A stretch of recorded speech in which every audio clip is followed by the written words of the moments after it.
your life like a Muppet. Staring competition. You ready? 3, 2, 1, go. That's an hour and 50, that's fine.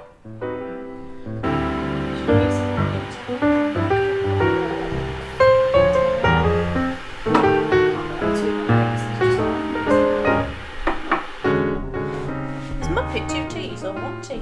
That's one. Isn't that right? That's fine. You said an hour and 15.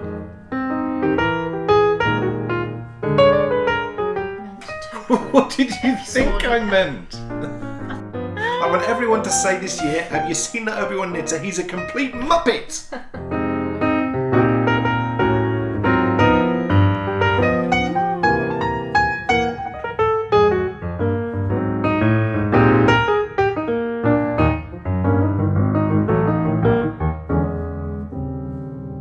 Well, hello. Hello. How are you? Are your hands cold like Dan's? Freezing. Sorry. If everyone knows that's my chemo side effects. I know. It's bonkers. Yeah. My extremities don't work anymore. They all have terrible circulation. We're here for episode 42. 42. Is it 42? Yes. And would you believe I was talking to Xena about episode 50? Lovely Xena. Yes, Knit or Forfeit. First round with Xena Warrior Princess will be on episode 50. Right. And it doesn't feel like very long away when you say we're on episode 42 now. No, that's true. It's only 8 episodes. I've been revising Xena. I've been watching Downton Abbey like a woman possessed. I can't tell you. The only problem is with Amazon, watching it on Amazon Prime, you don't get the specials at the end, I've noticed. I don't think that's Amazon's fault. I think that's the fault of the people who are putting out the programme. So I'm missing like chunks. Well, yeah, because they'll want to make extra money off those bits. I know. I've just got to hope that Xena don't ask me, now I've given it away, haven't I? That I've not... Oh. Right, well, I will be watching those ones, Xena. Do not worry. She's clever, isn't she? We'll find out how clever she is over the next 2 episodes with Tilly Trout, of course. Yes. I made the stupid mistake of putting Tilly and Kay in a room and leaving the room. I should not have done that. It was really funny. We had a lovely time, didn't we, Tilly? If you're watching, we did have a really good time. I think we both enjoyed it, equally as much as each other. Really, I was wanting her to get them right, and so I said to Tilly, could she send me a picture of the place where they'd filmed, because I needed to appear in a bit of it as well to introduce it. So the first one that she sent, I think, was portrait, so I couldn't fit on. She said, "Oh, sorry, I'll send you another one." The second one just said, "Whoops, wonky photo." I don't quite know what that meant. And then the third one, you'll have to look out for this later. See if you can spot Tilly's finger in the footage later on. It's only there for 2 minutes, but see if you can spot it. For ages, I'm looking at it, I'm thinking, what's wrong with that picture? I'm trying to work out what it is. And then it dawned on me, it's a finger. It was very funny. Very funny. But we start today. I was thinking about all sorts of different things that I should do for this very special announcement. I thought whether I should try and find a picture of the White House with the insignia on the back and stick the Bakery Bears insignia up so I could stand up and make this announcement extremely official. But then I thought, no, it would have more effect just sat here with all of you. It will. So there's 2 things. We'll start with the first thing's, this is a big announcement, but it's the second thing that's the really big announcement. So the first thing is all about, Kay will tell you. Well, we're all about the knit-alongs. They're the knit, aren't we? Yes. 2 new knit-alongs that are both going to be starting on the 1st of February, which is Monday, I believe, this Monday coming. The first one is for our lovely patrons, so it's a patrons-only knit-along, and they do already know about this, but I just thought I'd mention it just in case. They don't know the name. No, they don't know. We have finally thought of a name. And we would like to thank everyone so much for all your wonderful name suggestions. There's been loads. However, some have been pretty dreadful. You should be ashamed of yourselves. And some have been wonderful. That's not true. This name suggestion comes from our resident doctor. Yes. So you know who you are. Yes. And the knit-along for this is patrons only is going to be called the BB Gorgeous Garments KAL. So we are And knitting. what does KAL stand for, Kay? Knit along, Okay. Penny. Right. We're going to be knitting garments. So if you're one of our lovely patrons, then from Monday you can cast on your garments. So basically it's cardigans, jumpers, pullovers, the same thing as a jumper. Vests. Mrs. Jones. Ponchos. I'm knitting a poncho. You say what you're going to say while I just What get I'm going a to say picture of is it. we fooled an awful lot of people. I think this is just in America, but it could be further afield. Yeah. When I spoke about jumpers. Really? Yes, because I had a message that said that a jumper, I think in this country we would call a onesie. Oh, really? So when I asked you, well, I was told that this was an all-in-one item of clothing. Is it? So we need to clarify. Right. When we talk about jumpers, we're talking mean about a pullover. It's a sweater, but it's Wow. knitted. You see, our lovely friends in America will say sweater. For anything that goes on the It could top. be a cardigan or a jumper, I think. Am I getting that right? Well, and I think they would also call a sweat shirt a sweatshirt. sweater. Right. Would you knit a sweat? You don't knit a sweatshirt. No, but I think they say sweater for anything that goes on the upper top. body. I think. Right, but Please you correct me. You if I'm wouldn't wrong. for like we would say tank top. You would call it a vest, I think, in America. Okay.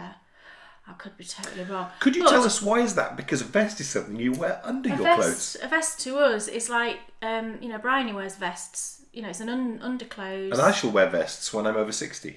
Like not like a camisole, like I won't be wearing a camisole when I'm over 60. a more covered up version of a camisole, if you know what I mean. Everybody, you know what I mean, I think. So yeah, so it's garments. Like I said, I'm going to be knitting a poncho, and so is lovely Sasha. We're knitting the same poncho. We're going to cheer each other on because I'm not used to knitting big garments, and I'm hoping I've got the staying power for this. But this is what I'm going to be knitting. It's by Isabel Kramer, and it's called the Indigo Frost. It's paid for pattern on Ravelry. And if you can see the colour work at the top, that's actually done with slip stitches. So it's not, it's not coloured, it's not stranded colour work, it's done with slip stitches. So if you're a little bit worried about doing colour work, I think this is a good way of getting that effect in a simpler way. So I'm going to be knitting that, and I've chosen my yarn. I'll just quickly show you. It's some nice acrylic from Boys. Oh, stop it. I wanted to use something I'd already got. I didn't want to buy for this. I really, really wanted to use some stash yarn. So I've got 7 skeins of this. You've got 7 skeins of that? Yeah, but they're only 50 grams. I'm Okay. hoping I've got enough. You've still got 7 skeins of it? I've had it forever. I'm hoping it's enough. I need to double check. Gosh, I really hope it's enough. If it's not, then I will be buying. But I've got 7 skeins of this, which is Quince & Company Lark in the Frank's Plum colourway, which is like a really rich... Oh yeah, that's spot on actually. That'd look nice on me, that colour. Gosh, holding it over my face. That's the spot on colour-wise. And then for the little colour work bit at the top, I'm not sure if it's 2 or 3 colours actually that, but I've pulled out 3 colours. And 2 of them are the same, Quince & Company Lark. I've got Sorbet and I've got Delft, which are those 2. The colours are coming out nicely actually today. And then I've also got this grey, which is actually some Dancing Dog Dye Works waltz worsted. It came with the snowman, the bumble colour snowman, I think it was. I thought they look really nice with that. What do you think? Awful. I think it'd be lovely. So that's the yarns I've chosen. I will be winding some of that and casting on Monday. Now, I think it's time for the presidential announcement, isn't it? right. Do you think? Are we ready for this? So, last episode we I established need a drink. that the world is too full. The professional world, and there's nothing wrong with this, is full of buzzwords and targets and spreadsheets.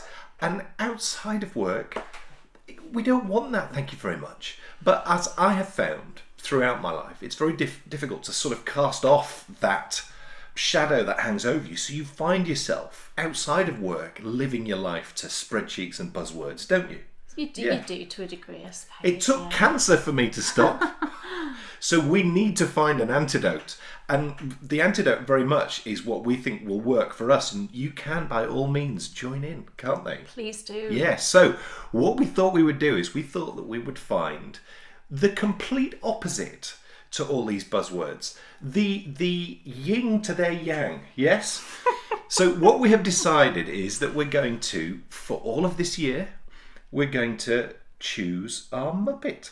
We are, but that makes it sound like it's going to be a year-long knit-along. But I didn't say that, did I? Oh, right, okay. No, it's not a year-long knit-along, but I'm going to live my life this year to my favourite Muppet. Muppet. Yes. We would like you to choose your Muppet.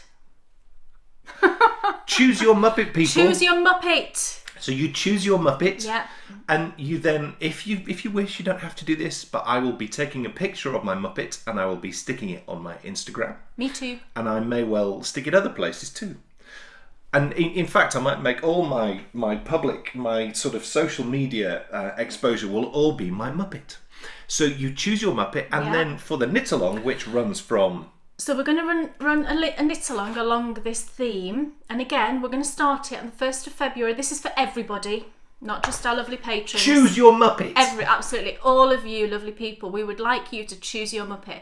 So it's going to run from the 1st of February through to the end of March. So both of the knit-alongs were spoken about for 2 months. So it's plenty of time to knit, you know, even if you wanted to knit a jumper in the Muppet one.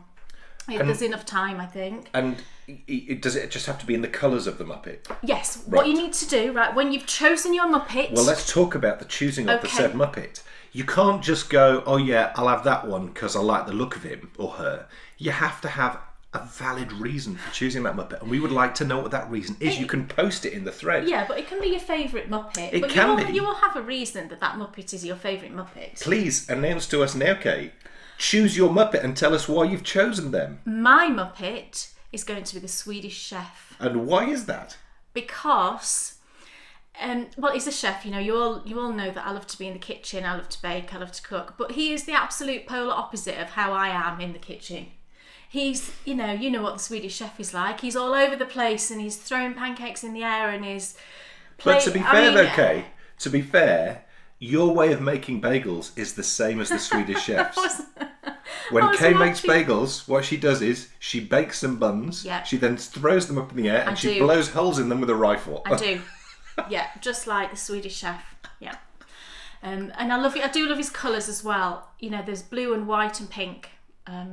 Is basically, I think, his colours. So I am going to be the Swedish Chef and I will be knitting something in those colours. Cool. Who's your Muppet? Well, my Muppet, and I wonder if any of you will know, some of you will know straight away, because I know there's some people out there who love the Muppets. It's New Zealand. Now, who is New Zealand? New Zealand is the boomerang fishman. So he's the guy who, if you've watched Muppets Christmas Carol, at the very start, he grabs the boomerang fish and he goes, I throw the fish away and it comes back to me. And if you watch the Muppets, the original series, you will see that he does a range of crazy things that often don't work out particularly well. And the reason why he's my Muppet is because no matter what he does, no matter how rubbish it might be, he's unbelievably enthusiastic and passionate about it. And at the end of the day, I think that's what's important. Live your life. Have fun, do your best, and if it doesn't work out, it really doesn't matter. So New Zealand, he is me this year. I love New Zealand. Now the colours though. Oh, I don't know what his colours are. Well, his colours, I think, are he dresses as a guard from the Tower of London. Oh, right. So... Red. Yellow. I think there's blue in there. Right. There's all sorts. So, I mean... the thing I was going to say is, if your Muppet has multiple colours in it... Pick one. You know, you don't have to knit something that's got every single colour of your favourite Muppet in there. You can just pick a colour. We're not... You know, this is for fun. We're not going to put hard and fast rules on it. No. You interpret it how you want to interpret it. And you can knit absolutely anything. That's the other thing I wanted to say. Knit anything you like, but there's just going to be one entry per person. So if you knit 3 things, then you just need to, you know, edit your post and add in the other items you've knit. So it's just one entry per person. And the big thing for me is, yes, this is going to be about the knitting, but this is also about letting go of... Yes. And I've got to tell you, from my point of view, this is just when this came to us in a flash. it's perfect. Yeah, it is we perfect. were absolutely laughing our heads off. When we thought of this, it was tea time, wasn't it? We were sat around eating tea, and I don't even know how I think I said choose your Muppet, didn't I? Yes. And you were like, oh, that's it. We've got to do that. And just the idea of it then when we started talking about it. And Bryony's chosen a Muppet, even though she won't be knitting. She's chosen a Muppet because we then looked on Muppet Wiki. And we will put this... Muppet Wiki, I think it's called. And you can see all of them on there. And we will open Yes. You're going to open a thread and you'll stick the link to that in there, won't Will you? I? Yes. Okay, yes I will. So you will be able to go on there and you'll be able to look at... And what's brilliant is all the Muppets are on there and there's also links to them so you can see pictures of them. So you can really sort of really get involved with this, people. Pick the one that you can pin your flag to. And Bryony chose Boo Monster because we always call her, we still do, Boo Boo. Boo Boo Bear was her nickname. So she's Boo Monster, which is this really cute little, I don't even know what it was in or anything, but it's really cute. The great thing is as well on this wiki site is it tells you all the episodes that your particular character was in. Yeah. So you can then go back and look for the episode and watch it in action. Muppet Wiki or something like that. But yes, there'll be a link. I can't wait for the person who picks Beaker. Well, Bryony wanted Beaker straight away, but then when she started looking at all of the other ones, then... And of course, there's no... If someone else wants to be New Zealand as well, that's fine. Yeah, Don't think that you can only be one. We can have multiple Kermits, we can have multiple Beakers. We're Absolutely. not bothered, you just choose the one. I'm really excited actually about finding out who the first Beaker is. Yeah, we're really... And what would be cool is if you're a Beaker, you should team up with a Bunsen. It's Dr. Bunsen, isn't it? I nearly chose him. Thought it was really funny. And if you choose one of the chickens, then you have to find a Gonzo. We think it's going to be incredibly fun. So I hope you really think that it's going to be fun as well. We're going to have fun. So regardless. Even if it's just us, and we don't mind. I'll be opening some threads on Ravelry. I'll open chatter threads and I'll open finished object threads for both of the knit-alongs that we've just spoken about. So they'll be open for when this episode comes out. All the knit-alongs we've ever done, I'm more excited about the Muppet one. We think this is going to be real fun. Ever. And with regards to prizes, there will maybe someone will knit one of their actual people. Maybe they will. Maybe there's patterns for the Muppets. I've not even looked. That would be so cool. But there will be prizes, and we'll talk about those as we go along. If any of you out there are, yarn dyers or bag makers, have got anything related to Muppets that you want to donate, then just get in touch with me. Send me a message on Ravelry and that would be fantastic. But I did have in my stash a small piece of Kermit fabric. Kermit. So I'll be making a bag as one of the prizes. Nice. And then we'll just let you know other prizes as we, think of them or gather them or whatever. Speaking of you making a bag, yes, we went to the physio the other week, and obviously we spoke about this on the Patron only podcast, but Kay's been doing her exercises. I have. And you're feeling a little bit better. I am feeling a bit better. Yeah, she gave me she checked all my reflexes and checked all my muscle strength and all things like that, and asked me a billion questions, and then gave me some exercises to do and told me to walk a lot as well, which the weather's been awful. We have been walking as well, but and I have been doing my exercises, and my leg 4 times a day. 4 times a day I have to do them, and I think, gosh, I'm lucky that we work from home, so I can actually do that. But heaven knows what I would do if I worked in an office. I'd be like, excuse me a minute, but I just lay down on the floor and do my exercises. That'd be interesting, wouldn't it? But we've got a special chair coming for you today with a very special cushion. My new sewing chair is coming today. Yeah, so I've got a new sewing chair and I have got a cushion as well. A lot of people, we've gone on a lot of people's recommendations on things with regards to this, so thank you ever so much. We have managed to find a few people recommended a very similar chair, and I kept finding them, but they were always really poor quality. And then I found this one that looks really good quality. And we've also got a cushion that someone recommended to you. It's like an operator's chair, but then there's this cushion that you sit on as well, which a few people recommended this to me, that there was this particular cushion that you can put on any chair, which is great because I'll be able to put it on the dining chairs when we're eating, take it with me on holiday, all things like that. It'll be really good. So that's all coming today. But I am feeling, my leg is definitely feeling. Dan said to me yesterday, you haven't been moaning about it the past couple of days. So it must be a bit better, the fact that I've not been moaning about it. I'm sorry. It's Sorry fine. I've been moaning No, about it. I don't mind. I'm not complaining at all. So I have been doing a little bit of sewing because of that, and I might have an update this weekend. So watch Instagram is what I will say on that.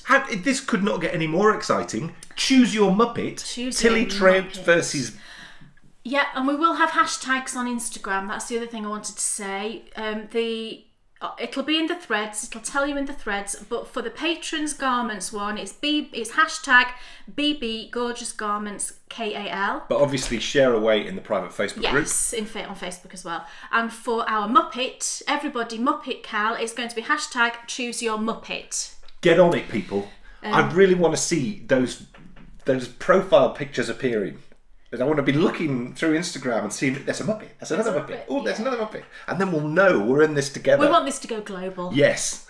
Let's take those global. Muppets global. But if it doesn't, Darlington will do just fine. Yes. Kay Jones. I know. What's on your needles? That was a lot of intro, but we wanted to tell you about that straight away because we've held it in. Right. That's what, for those patrons who were saying, is that the secret that you were talking about? Yeah, And yeah. that I had no clue what she was talking about. It's too cryptic. It was. I mean, because we were talking about mentioned frogs. Because there's a Muppet called Kay, And it's a frog. and it's a tiny little frog.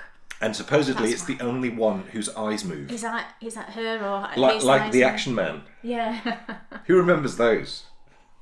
I mean, why was that so cool? I remember as a kid, I can make him look. I can make him look over there. Yeah. But the funny thing was, when you were making him look, you couldn't see. You couldn't see his eyes moving because he had to go around the back to move it. Yeah. Well, you're doing this. It's crazy. What's Anyway. on your needles, woman? Well, I've started my February square for my Stitching Time blanket. So I thought I'd just quickly show you that. If you remember from last time, I did show you all the yarns I've chosen. However, I'm making one amendment to that. I'm going to be putting in some of the yarn. I'll show you on finished objects. Some of the yarn that I used for an item that I've just finished. Say no more, act casual. But I'm on my third little square, so that's where I'm up to. So this, if you remember, is the February one, and it's all the Valentine's colours. So I've done this lovely, I think that's a Regia, I don't think it's an opal. It looks like a Regia to me, that. That one is, gosh, do you know, I'm not even sure what that one is. And it might be a Leading Men Fibre Arts. And then I've just started this one, which is like a self-striping red and white. So if you haven't seen it before, I'll just show you one square, but I'm knitting the 9 mitered squares and then bordering them like a log cabin. So I'm just on the February one now. I thought I'd start it before February and be a bit of a rebel. So that's that, and I'm knitting it on 2.5mm needles. I've put some notes on my project page. You know, I said I was going to do that. I have put some notes on my project page, so if you wanted to knit one, there should be enough notes on there for you to, to get going and let's, get knitting our blankets. I know there's a few people that have started them. After you finish your current set of tutorials, Yes. you are filming some tutorials Yes, for I am. these. So For they the will patrons, be yes. coming out in about 2 or 3 weeks. Yeah, there will be. So, Dan Jones. Can I just wondered if for a moment... It's disturbed my flow. We don't ever do this, and we're certainly not going to dwell on it very long at all, but I just wanted to say that we were watching the television the other day, and it was an advert for a documentary about Donald Trump. And Bryony was sat eating her tea, and she suddenly looked up, and her ears pricked up, and she started sort of sniggering, and she said, "Who's that?" And we said who he was, and we said he was running for president. Yeah. And she said, "So if he wins, he's going to be President Trump." She thought this was the most hilarious thing in the world. Now, I'd never even stopped and thought about this, No, I but didn't either. to Bryony, a Trump is a Trump. And it never occurs to me, because he's just such a well-known figure, I think. You don't associate it with anything other than just being his name, do you? But as a 10-year-old child... She said, "Daddy, you're President Trump." She didn't. That's not true. No, I wouldn't say that. That's very funny. But she said, He's got to be president now. Yeah. There's got to be a President Trump. I don't know whether our American friends would agree with her on that one, but you know. So anyway, Dan Jones, what's on your needles? Well, I'm still carrying on. Oh goodness, are you not any further with that? I'm still carrying on with this project by this new designer, Susan B. Anderson. And I think I need to give her some notes. No, I'm joking. She'll have you. Yeah, Susan, I'm sorry. I'm just joking. It's marvellous. The only challenge I'm having, and I do wonder if I need to do some DPN stuff. I can put that onto DPNs for you. Why don't we do that? Well, we'll see, but I'm starting to feel, when is it good to use Magic Loop? Well, it's knitting a jumper. A jumper? No. It's a jumper on Magic Loop. Is he mad? Just got a really long You'd loop. have to have the longest cable in history, wouldn't you? Just push all my stitches through. Sleeves. You can knit Magic Loop, yeah. Yeah. It's a personal preference. Right. Lots of people, love Magic Loop and don't ever knit DPNs, and then there's also the opposite. And I kind of switch between the two. At the minute, I'm finding DPNs easier, and so I'm knitting, my socks and things on DPNs. Yeah. So it's becoming more and more like wrestling an octopus. Yeah, and sometimes I feel like that, and then at other times I don't. It's strange, isn't it? But if it's feeling like that, then maybe we should switch them, because that could be why you're not making very much progress. Well, I'm not making progress because I've been knitting on other things. I know, but if you... No. There's a reason. I mean, I was just trying to get on a little bit with those other things, because I sort of want to get onto. All I seem to be doing at the moment is knitting ribbing. I know, I did that last week. That's absolutely fine, because when you get through all that ribbing that it is going to get onto some better stuff. So I'm looking forward to that as I go. Oh, you've lost your tag. But no, you haven't. Well, I know what it is. Don't show me. It is fondant fibre, hand spun with love. It is, but I was going to say what was in it. Wool. Silk? Yes. Cashmere? No. Oh. There's BFL, Shetland, silk and sari silk. Right. Sari silk? Sari silk, yeah. Is that used in saris? I presume so. Right. And that's why it's called sari silk. And it looks like this. Oh, isn't that lovely? I wonder why. I'm covering your entire head with that ball of yarn. Yeah, that's fine. I wonder why there's a difference between silk and sari silk. Yeah, I'm not sure. Someone out there will know. Deb, tell us. I don't know that answer. Lots of you will be shouting it at us now, I know. It's very beautiful yarn, this, Deb. It'll make lovely mittens. It will make lovely mittens. Just in time for the summer for you. Well, there's always another winter. There is. There's always another winter. That always amuses me when I hear people say, oh gosh, I'm knitting this jumper, but it's going to be warm soon. I just think, well, in a few months it'll be cold again. Yes. I don't really... So relax. I suppose choose your Muppet and relax. I suppose it's more you don't want to be knitting on a great big heavy garment in the summer. No, I think understand that. I do think it's human nature to be disappointed that you haven't finished it in time to be able to wear it. That season. Yeah. Yeah. I don't think... There's always another winter, there's always another summer. But the yarns next season might be completely different. They might, well... Talk to me about these sock blank things. Oh, gosh. We had this whole conversation in the car yesterday. Dan, you saw something on Instagram, didn't you? Yeah. And he just turned to me and he went, what's that? I said, it's sock blank.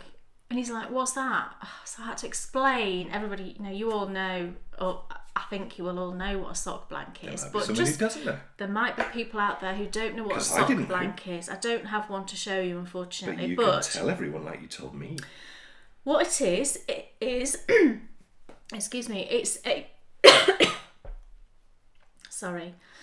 It's a piece of knitted fabric, I suppose I would describe it. It looks kind of like a scarf, and it's knit in the round, so it's it's like a sock effectively. Do you know what I mean?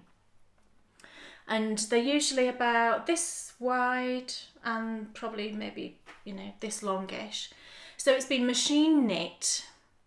And then it's just in plain yarn, in undyed yarn, and then yarn dyers take that and then they will dye it in the form that is in this knitted strip. They will then dye it, and then what you then do is at one end you can pull off the yarn, just pull it out and you start knitting, and you knit socks. Generally it's socks, I think, from it. Although I think Susan B. Anderson's just done a shawl, but generally it's socks. And you knit socks with it. The yarn's all wiggly because it's obviously pre-knit. And the idea is that you've no idea how it's going to knit up because the circumference of it is much smaller than in the actual sock blank. So there we go. So basically what this is in my terms is, if you imagine that you've knit something up and you've left it there for a bit so that it's all set in and the yarn's gone all wiggly, and you think, I don't like that, I'm going to rip it out and knit something else with it.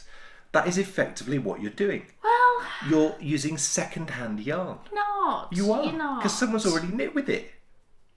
You can imagine the conversation that went on yesterday about this. Why? Dan found it incredibly puzzling. This is merely my opinion, and personally, I like to go into a yarn shop. I like to see a ball of yarn that looks really nice. But you don't know how that's going to look when it's knitted up, do you? If it's but I don't want to see yarn. it knit up by a machine before I buy it. Okay, well, each to their own, I suppose. Yes. Isn't it? Absolutely. But for me, I would much rather not knit with wiggly yarn. No, and a lot of people don't like it, I know, and a lot of people actually unwiggle it all and wash it to get out the wiggles, and then I kind of think, I can't, that's a lot of work, isn't it?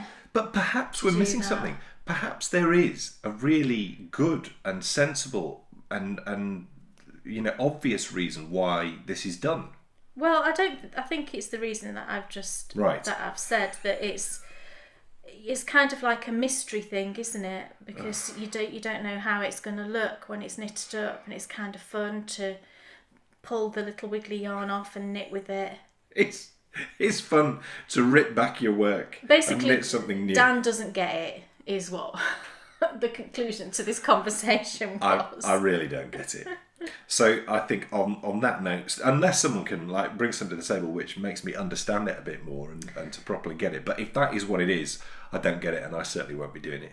Okay. So let's find out what else is on your needles. Okie dokie. The next thing I am working on is a pair of gloves. Ooh.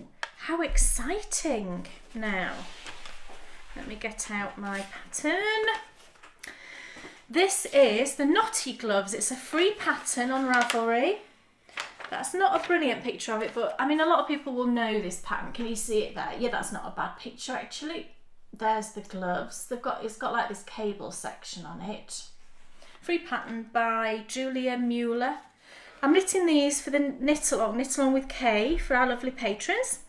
And I'm all tangled. Kay has started a new thing where she's trying to push her own boundaries. Well, I am. By trying something that she's not completely comfortable with. And our theory being that it will enable you to see real-time mistakes and how you get out of them. But also, I think there won't be any. I think it's always fun to see someone trying something new and just seeing how they get on. And what's been so hilarious has been, she thought that it was the gloves and the knitting of the fingers and that would be the challenge, when actually it's not at all. Because look, it's charted.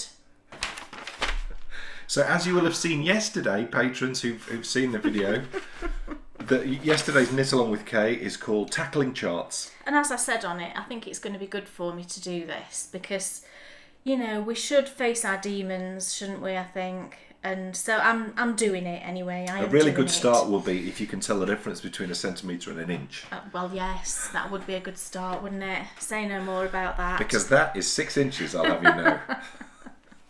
So I've just started on the cable, but I'll tell you what I'm knitting it in first. I'm using the Uncommon Thread Tough Sock that everybody knows I love for socks, but I just thought would work really, really well for these gloves because it's super hard wearing. And I'm using the Tea Smoked colourway. So it's 80% Superwash BFL, Blueface Leicester, and 20% nylon. And it's Tea Smoked. And it's this beautiful, it's like a neutral, but then it has flecks of, can you see those little darker flecks? It's really pretty when it's knit up, and I'll show you, this is the rib, and I have started on the cable. Can you see how those two middle ribbed stitches are now sort of curving inwards, so I have just started on the cable. And I am magic looping for this. Mainly because, I mean, the pattern is designed for magic loop, although it does say you can use DPNs, but I thought I would go magic loop. And I'm using a Chiagu needle, which I really love. And the Chiagus, if you've never used them, it's the cable that I really, really love. And it's like a metal cable inside a plastic, I suppose it is, nylon or whatever it is. If I hold it up, I don't know if you'll be able to see inside, but it is a metal cable inside there. And it just feels completely different to the other cables that I've used on Magic Loop, and I really, really like it. And the points are really nice. So I'm going Magic Loop for this one, and I'm using 2.25 mils. The pattern recommends 2.5 mil. It's only one size, there's only one size in the pattern, and it says if you want to size it down, just go down a needle size. And I measured my hand, and it's a bit smaller than the recommended pattern size. So I've gone down a needle size because I'd rather have a snugger glove than a looser one. And I have checked it on my arm, and it's all, so far it's all fine. So I'm going to be working my way through, I think, 23 rows of the cable this week for the next section, and then we'll come back and do some more of the knit along for everybody. But I'm really enjoying it, and like Dan said about ribbing, I had this rib to knit, and it's quite a long rib, 2x2 rib, and then I also had another rib to knit on my next project. So last week I was like, oh my gosh, but I got through it fairly quickly actually. I just made a fuss about nothing, I think, didn't I? I asked Kay the other day about washing things, didn't I? Yes. I wanted to know all about how you go about washing your hand knits. Your hand knits. Yes. And I still feel slightly interested in that. I do feel myself getting more. I suppose it's as you get more comfortable and you experience more in a particular area that you start to find yourself interested in more and more of the elements of. Yeah. Because I don't know why. I should maybe have washed one of them myself. Actually, I didn't put my cowl there, did I? No, you didn't. So I could wash my cowl. I'm just really interested in the process, and I'm interested in a few of the processes. And I find myself now. This time last year, I would have been perfectly happy to sit knitting, ribbing, for as long as was needed. Whereas now, I'm really looking forward to. I mean, I'm glad that I'm doing all these. I've got a few different projects on the go that are all slightly different. I don't have a bankhead on the needles. No. And I've got two. How many hats have I got on the go? Yeah, I've got 2 hats on the go. One's a pot project. One's the Stephen West Windswept, and I've got this Declan's hat. So there's 3 then. No. That's just 2 hats as far as I can remember. I've obviously got those socks. Yeah. And I've also got the mittens, which is a first time. That's quite a lot, isn't it? For me. Well, I've also got the handbrake scarf. Oh yes. I'm on to the second skein. I'm rocking it. We'll see you next year, I think. And I'm still I'll finish it this year. I will. I will. I'm really enjoying and looking forward to getting to some more challenging knits. You have been asking me things about but the Declan's hat. Yes. Is going to be good for you with the cables. It really is. Kay's doing tutorials at the moment about cables, which has fit absolutely perfectly. It's the first time that's happened where your tutorials have fit exactly with a project that I was in the process of knitting. So it's great because I don't have to actually show him. I'll just say to him, just go and watch the tutorial. And then... Well, it's really good because when I do...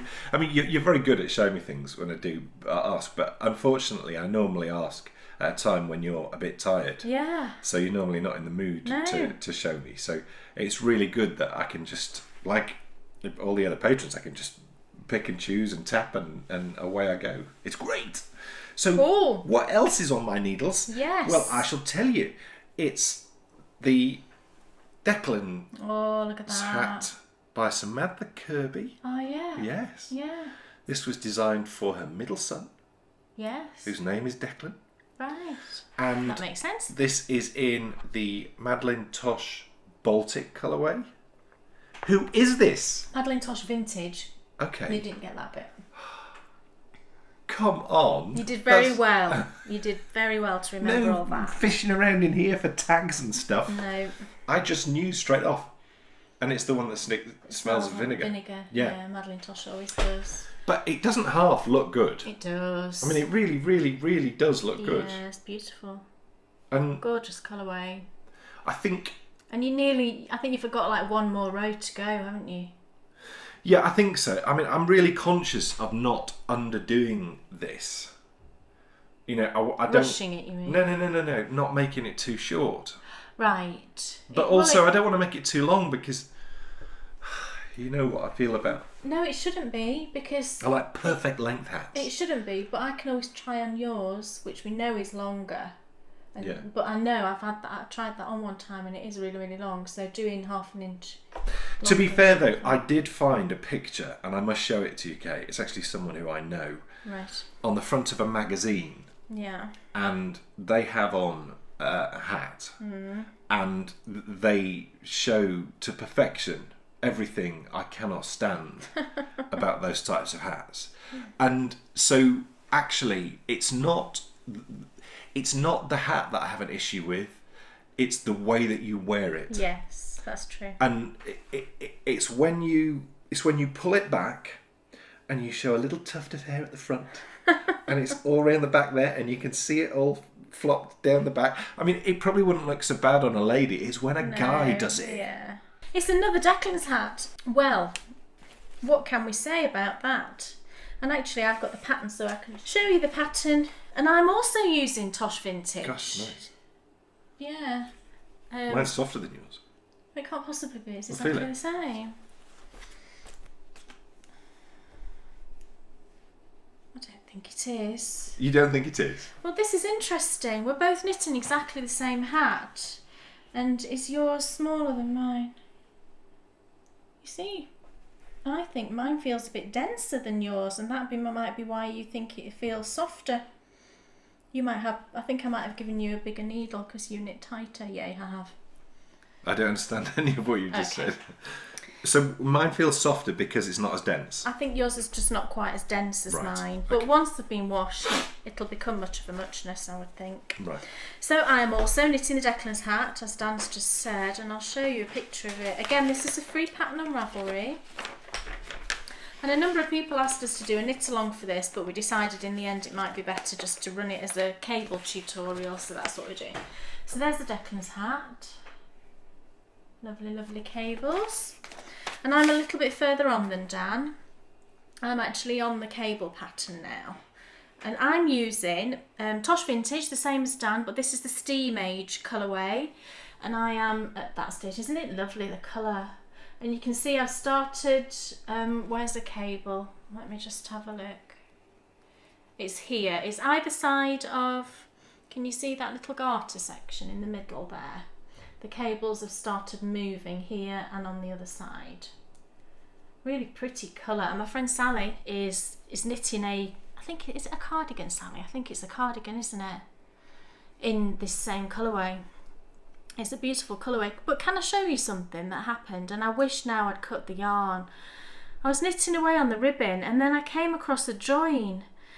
And it wasn't like a knot. It wasn't like a knot where you've got ends coming out. It looked like it had somehow been magic knotted. So I thought, okay, I'll just carry on with it. But it wasn't. It also was like a little undyed spot as well. It just hadn't, for some reason, picked up the dye or whatever. I thought I'll just carry on knitting. But of course, that little section popped through to the front. I couldn't get it to sit on the back. And it was just really bugging me, and I'm still really unhappy with it, and I really wish I'd just cut the yarn, you know. But I decided just to colour it in with a Sharpie marker, and it's less obvious now, but it's still bugging me. Can you see here? Can you see that lump there? And I think I've managed to get the colour pretty good by colouring it in with a Sharpie, just here. But I really, really wish I'd cut the yarn, but anyway. I won't see it when it's on. It might not even be my hat. It might be a gift, this one. And I'm knitting mine on 4mm needles, which is what the pattern calls for. And I think yours is 4.5mm, just because you're a tight knitter. But I think it's looking really pretty, isn't it? Really lovely colours. And I do think it would look nice on me. Dan says I'm not allowed to keep this one because he's knitting me a Declan's hat. And he said if I keep this one, I won't wear the one that he makes me. I'll wear the one that I've made. I don't know where his logic is in that, because I'd wear them both. So we shall see. Yeah, that was present. Is that you finished with all your what's on your needles? Well, I do have one other thing on the needles, and I'll talk just very briefly about it, if that's okay. You can do after I've done Oh, okay, go my ahead. what's on my needles. Go I'll ahead, have go you ahead. know. It's the sock. And I have knit on this. I mean, I've been knitting on this loads. Yeah, for you're me. nearly there, because I measured it on my foot, didn't I, before? And Yes. you were nearly. I'm nearly there, so I'll soon be at the toe creases, which I feel absolutely comfortable with. Where did I go wrong this time? It was all in the heel, because it was a new heel. Yes. But I hope and think I understand it more now. So coming back a second time will be much easier. I'm so keen, though, to just be able to knit a pair of socks and not have to ask for help. I'm just desperately keen to just be able to get through it start to finish. You have a real habit as well of, if I do go wrong, you just want to undo it and knit it up yourself, and that's not the way people learn. He's like, They no, have to do it themselves. I've got to do it. Yes, and so I'm really looking forward to finishing this one and then cracking on with the next one and getting them done, and then doing another pair. And I think what I will do is, I think when I do my next pair, maybe what I should do is I should knit a pair of socks that has a pattern, but which just has a plain heel flap and gusset. We should do the Hermione's then. Right, or- okay. Well, I'll do whichever you think. Okay. But I think that I can do the knitting bit. It's just the heel turn. And I can do the toe decreases. And I think for the next sock of that one, we should do it on DPNs and just for you to try. Right, okay. Well, there's tutorials there which I can watch. So, I mean, that'll be a real help. But definitely the next sock I cast on, and it will be, within the next month, I will get these finished and I'll cast on a new pair of something. Okay. And if you say it'll be the Hermione's everyday socks, then... Well, we'd have to adapt it, wouldn't we? Because that's fingering weight, but we could... Yes. So yeah, I love these socks. It's the Opal Daydream, It is. isn't it? Opal Daydream. Yeah. 6 ply, which is like a sport. And the yarn's just brilliant. It feels like... 8353. It's exactly the type of pair of socks. They just feel really good. It feels wearable. What else? Cool. Well, what's about to be? Or what is on your needles? Well, I'm not going to... This is awful, isn't it? Because I dislike it when people do this. But I'm not going to show you, actually, this project because it's a new design. And I just wanted to tell you what it was and just what yarn I'm using. And just sort of, give you a brief outline. It's a shawl. And I'm using... I had real dilemmas over the yarn, right? And I started it off using Tosh Merino Light, and I knit 2 sort of versions of it in 2 different shapes to see which one I wanted, and both times there was just something about it that just wasn't quite right. And then I realised it was the yarn that just, I don't know for what reason. I love Tosh Merino Light, but for this particular shawl it just didn't feel right. So I'm using again the yarn that I used for my Duchess of Devonshire, which was the Blacky Yarns, Falkland Islands 4 ply. Now, this yarn, it says 4 ply, and when you look on Ravelry, it does say 4 ply stroke fingering. It's actually heavier than a fingering, and I would say it's more along the lines of a sport. But the pattern will be written for 4 ply stroke fingering, and it will work in either a 4 ply or a sport, to be honest, or even a DK it would work in. And I'm using 3 different colours, very exciting. And the other thing I wanted to say is that Blacky Yarns are bringing out a new yarn. They're going to launch it at the Edinburgh Yarn Festival, which is in March. And it's a luster blend yarn. It's called Tamar, I think it is. I'm sure it's Tamar. And I contacted them because they put up a note on, I think it was the Ravelry page or on Instagram, saying if anybody wanted to try out the yarn, to let them know. So I sent the lady a message. I knew the lady from before when I did my other shawl, and they're going to send me the yarn to knit a second version in it. And it's a, like I say, it's a luster yarn, so it's got blends of long wools in it. I think there might be a Wensleydale, there's Teeswater, but then it's blended with, gosh, it's something like Cornish mule, I think. It's definitely mule, and that's a sheep. When I first heard that, I thought, mule? Is that a donkey? No, it's not. It is a sheep. So I'll have two. I'm very excited. I'll have two of these knit up in the black yarns, but two different types of yarn. And once I've finished it, I'm hoping to get it finished in the next couple of weeks. The first one. And once I've got the pattern written up, then I'm going to be asking a couple of people if they wouldn't mind test knitting it for me. I've got a couple of people in mind. So I just wanted to tell you that I'm knitting on that, and it's going well, and I hope to have it out. It might be, a month or so, something like that. So wonderful. And I've got a name, but I'm not going to tell you. Cool. Great. Yes. So thanks for your enthusiasm on that one. Much appreciated. So I think it's time for the next round of Knit or Forfeit. Cool. Yes. So it's taken some arranging. Dealing with Tilly's agent, I've got to say, was extremely difficult. And we've had to jump through some serious hoops. You should have seen her rider for appearing on this show. Her what? Her rider. What does that mean? Who knows what a rider is? If you are a celebrity and you get booked for a gig, you send your rider before the gig. Oh, right. And it tells the people who you are going to for the gig what you expect. So the rider might be, I expect to be picked up at... so it's not a person, it's like a letter. It's a letter. Oh, and right. on it would say, I expect to be picked up at 5:15 Oh, right, okay. by a blue sedan. The temperature in that sedan will be this particular. Okay. There will be all yellow M&Ms for me to eat. It's all things like that. No, she didn't have a rider at all. I just... So, yes. She should have. She should have, yes. Yeah. And also, when you watch this footage, Tilly is not huge. I need you to know she's not huge. When I got through Tilly's footage, she had taken her footage quite close up to her face. And when I actually had to enlarge the picture to fit Kay on. And when I did that and I made Kay the same size, it just looked crazy. There was these two huge people looking at you from your TV screen. So what I've done is I've made Kay normal size, and Tilly is slightly larger than normal.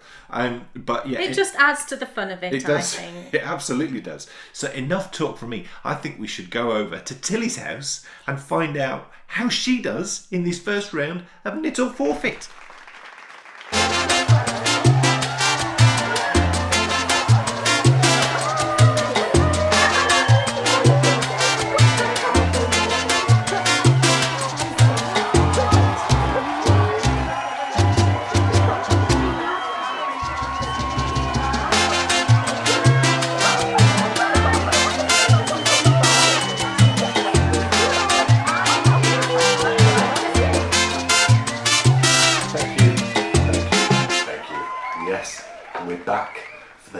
Exciting round of Knit or Forfeit. Can you believe it? We're on to our third round now.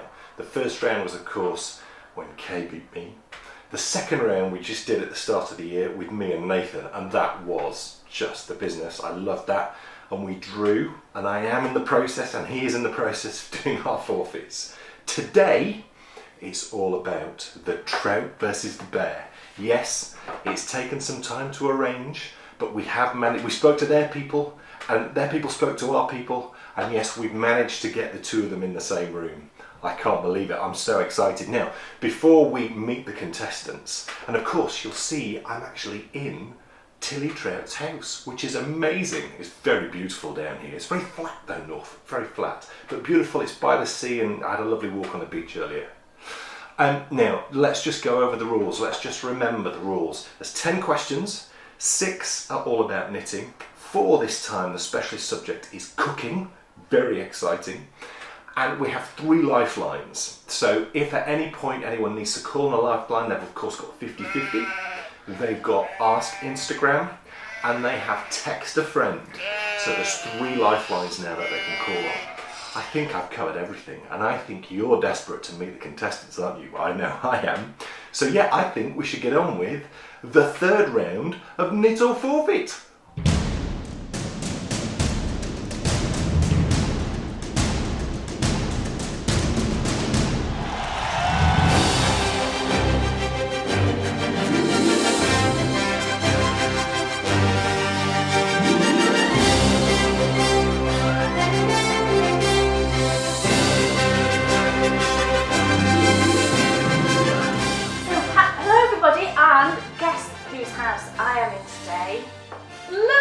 I'm in Tilly's house. Are you ready?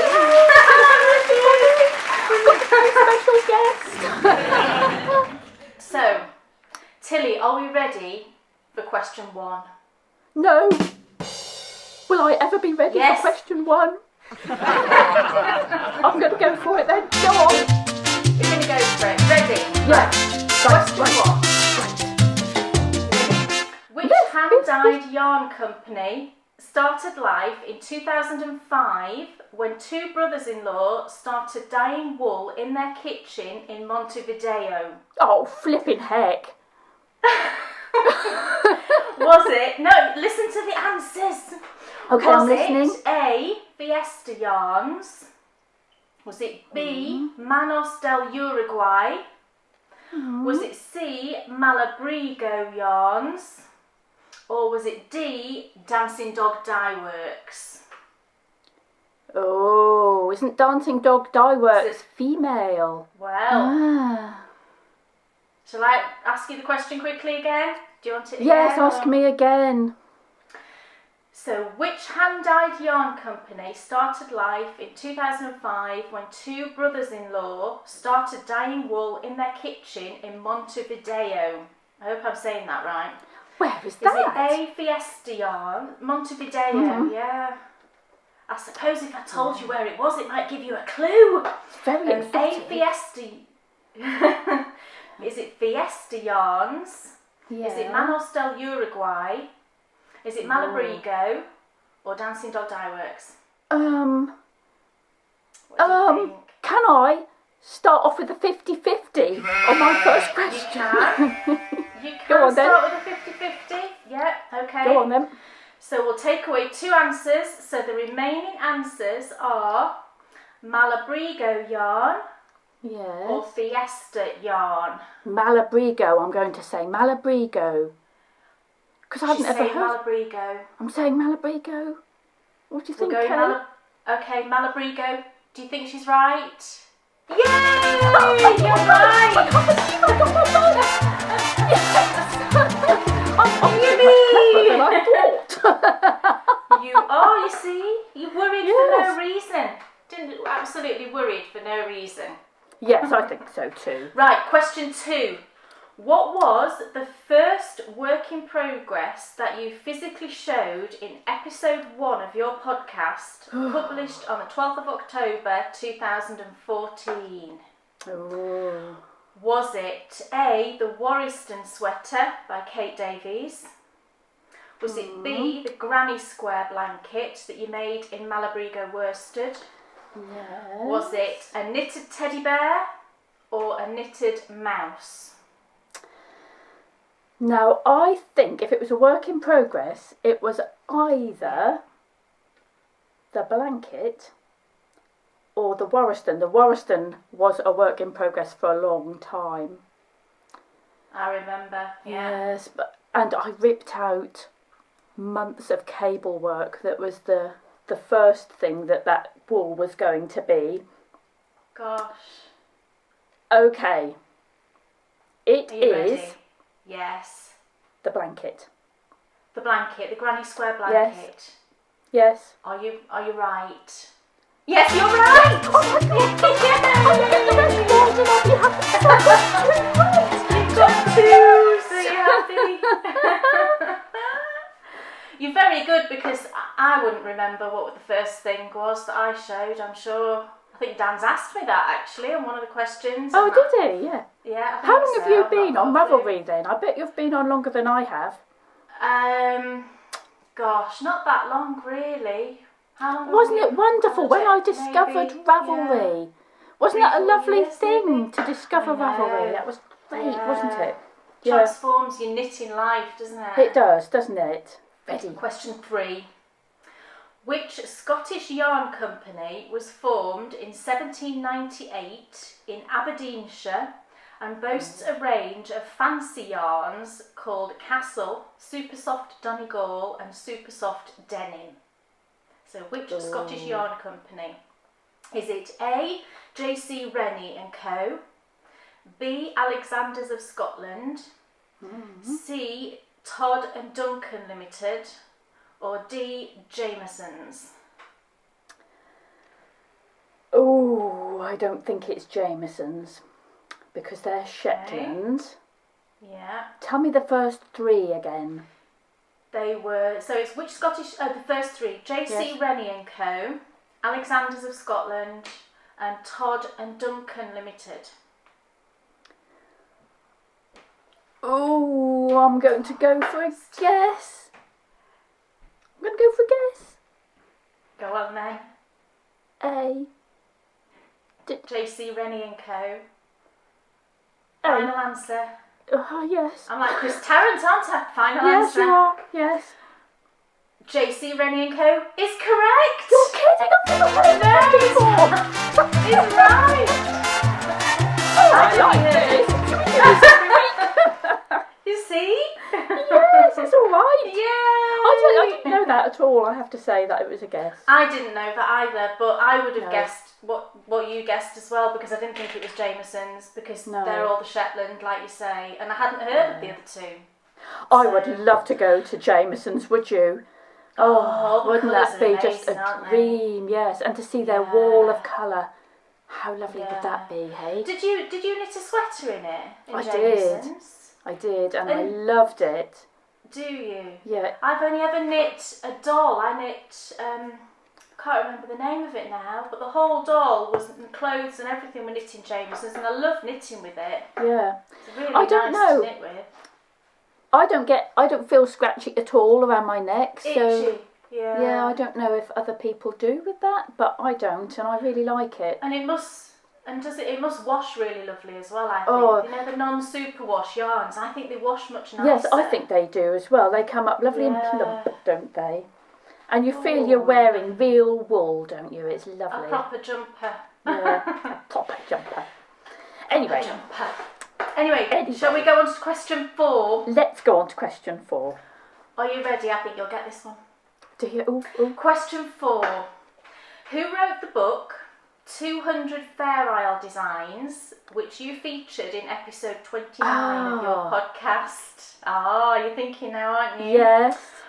Was it Oh, it's A? good. Oh, yeah. Go on. Was it A, Kate Davies, B, Mary Jo Muckleston, C, Mary Jane Muckleston, Oh, that's not fair. or D, Mary Jane Davies? It's the Mary. You see, I thought it was Mary Jo, and now you said Jane. Is it Mary Jo? So we've got Mary we've got Jo Kate or Da- Mary Jane, I think. Mary Jo or Mary Jane is what you're thinking. God, it's such a damn because just over there. Is it just over there? Yes, but I can't see it. Oh no! Jane. I'm going to say Jane. Mary Jane Muckleston. Yes. It's correct! Oh, I thought you were 100% Tilly. It's See, all going to go told you. nastily wrong now. It's not. It isn't, is it? No. Yes. Fabulous. You're doing fabulous. Do you Okay. ever listen to, on the radio, they have pop quiz. Yeah. Have you ever listened to pop quiz? No. Oh, I can't What bear radio- to listen what to channel? it. Radio 2. And they have some people go on, they can't answer any of the questions, and it makes me feel so dreadful. I just have to turn the radio off. I can't listen to them. And I thought, oh my God, I'm going to be one of those people that don't get any of the questions right. But it's okay. You see? Totally not. It's okay. Are you okay. more relaxed now? Are you a bit more relaxed? I am. See? Yes. Right, let's go for question 5 then. Okay. Which sheep breed is said to have some blood link with sheep saved from Spanish galleons in the Armada and was influenced by South Down rams in the 19th century, found for 100 years in southern Brittany? Is it Yes. A, I'm going to see if I can pronounce this right, the Clun Forest, C-L-U-N Forest? Right. Is it B, Charolais? Is it C, the Hampshire Down? Or is it 4, Von Deen? Oh, that's a hard one. I haven't heard of any of those. Oh, have you not? I don't no. Well, Charolais sound. Oh, sorry about this, Isabel, if you're watching, but Charolais sounds a bit French to me. I know. Does sound a bit French. I didn't do it in a French accent. I can't do a French accent. No, I can't do a French accent. I'm a bit ashamed of that, really. Really, we ought to be able to do that, didn't we? We're not that far away. I've never been to France. I have, but I don't speak when I'm there. I've got a friend who speaks for me because... Anyway, I think... What do you think? Charolais. Charolais is your final answer. Sadly, it is. It's incorrect. Oh, I knew it was no. It's okay, I've got 4 so sorry. That's okay. It's you were really close though, because it's the Von Deen. Von Deen, So I think both of those sounded French, so I would have gone for one of those. I thought Von Deen sounded like the Von Trapp family from Sound of Music. I thought, oh, that was Austria. Oh, right. So yes, but never mind. Okay. Ah, right. Right. So let's talk about what our forfeits are going to be. It seems a good point. We're halfway through. I've got a brilliant so let's one talk about for you. Forfeits. Brilliant. So go on. Tell me my forfeit. You're not going to like it, Kay Jones. Am I not going to like it? You're not going to like it. You're so mean. Go on. But it involves. Oh no! And it involves. Spindle. And it involves. Oh, some fibre. That's very pretty fibre. So no, you've been putting this off for too long. So you have to spin enough lumpy bumpy yarn to make. Yes, it will be. Yeah.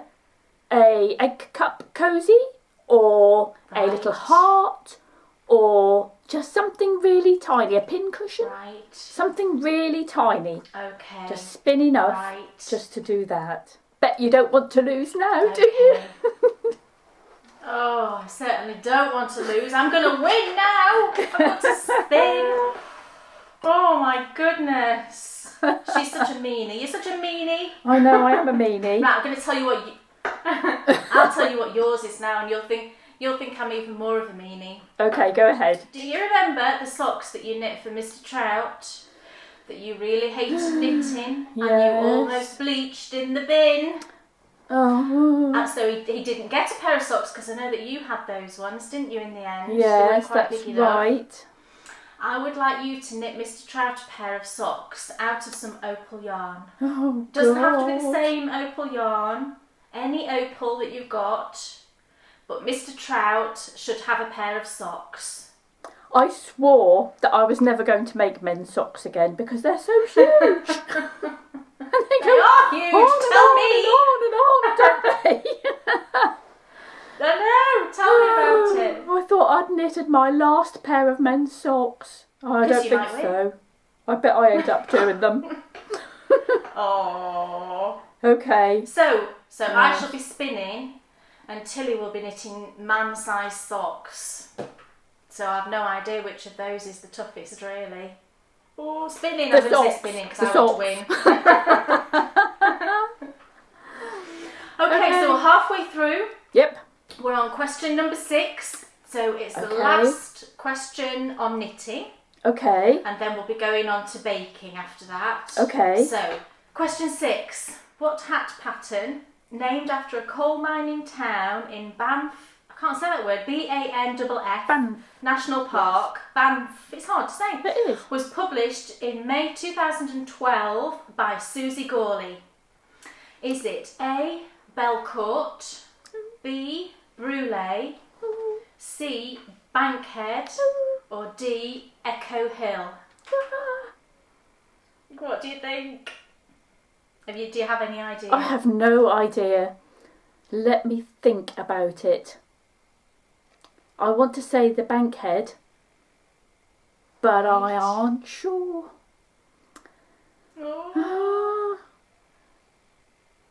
And you've knit loads of hats. I know. I never quite get the size right. I think I might take advantage of Instagram.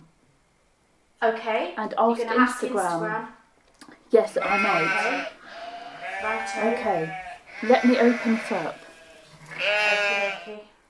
And I will. Please, I somebody thought you help knew me. this one. I know. Okay. Let me type it in. Okay. So we'll come back to that question at the end. Okay. When everybody's had chance to help you. Okay. Yeah. And Yes. we'll Please move on help to the me. next one. Please help me. Everybody help. I have no idea. Okay, so we're on to the baking questions now. Oh dear. Yes. Okay. Are we ready? After I listened to your last podcast, I made hot cross buns. I put them in the oven. They came out beautifully. Put them in the oven for 15 minutes. Yeah. Got stuck in my knitting pattern. Went back after 25 minutes, and they were black little bullets. No. Completely ruined my hot cross buns. Disaster, and they're Dan's favourite as well. Oh. Right. Okay. So question Baking 7. questions. Are we Yes, ready? I'm Question ready. 7. We're all going to have a good giggle over this question, I predict. So, what foodstuff, traditionally made with eggs, sugar, fruit juice and zest, was served in late 19th... We're laughing. You see, we're laughing already. Was Me, served that's me. was served in late 19th and 20th century England with bread or scones as an alternative to jam or filling for cakes. Is it? A. Now I've got to be careful how I say it. Yes. Is it A, fruit jelly, Ooh. B, fruit compote, C, fruit curd, or D, fruit conserve. Conserve. Yeah, conserve. So what do we think? We might know the answer to this one. Yes, I think we might know the answer to this one. Just take care how you say it. My mother-in-law would turn in her grave if I said this. Live on a podcast for the whole world to hear. She would. I think I might have to say Yeah. fruit turd.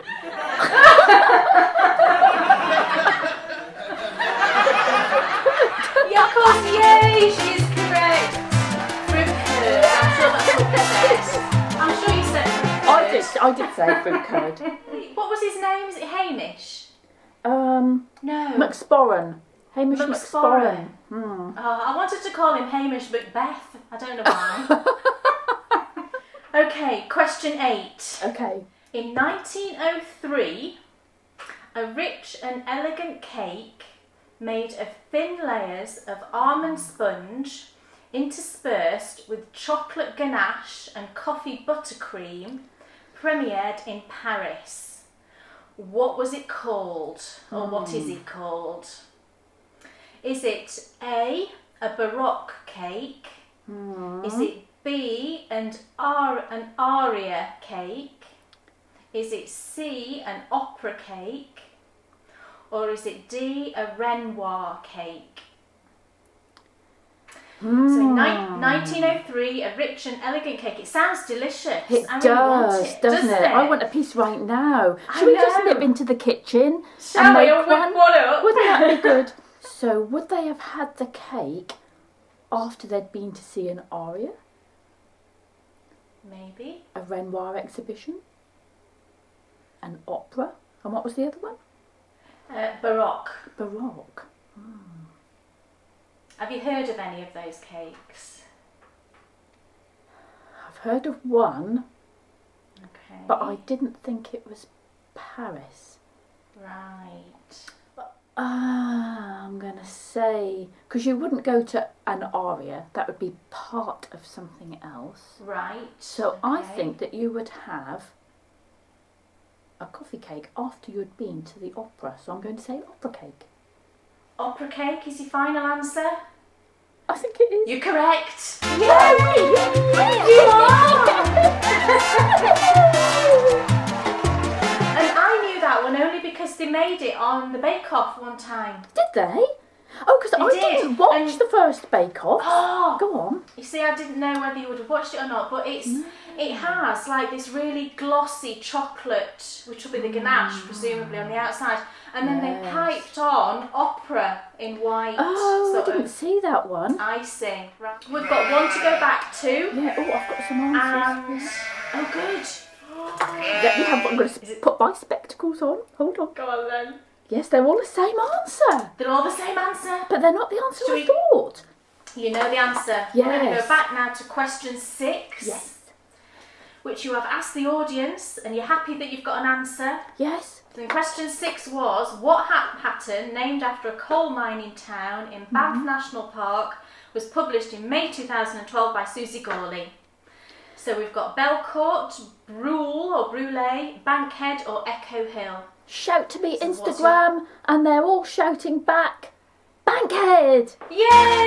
Thank you, Instagram! Thank you, I love you all! Thank you! Yay! Thank you! I can't believe you didn't get that one. No, I can't either. I'm ashamed of myself. And that must mean you've never knit a bankhead. Have you never knit a No, bankhead? I've never knit a bankhead. Oh, you've got to knit it. It's like one of those things that you must never admit in life. I've never knit a bankhead. And worse still, I've never seen Yeah. Star Wars. Never seen Star Not Wars. any of them. Not any of them None ever. of them. Oh gosh. Wait till I tell Dan. Right. Right. We are on question 9. Are you ready? Sort of. Yeah. What type of baked item is a vanushka? Vanushka, it sounds like But a you dance. pronounce it. It does, Just doesn't go it? do the Vanushka. But it's pronounced vanushka.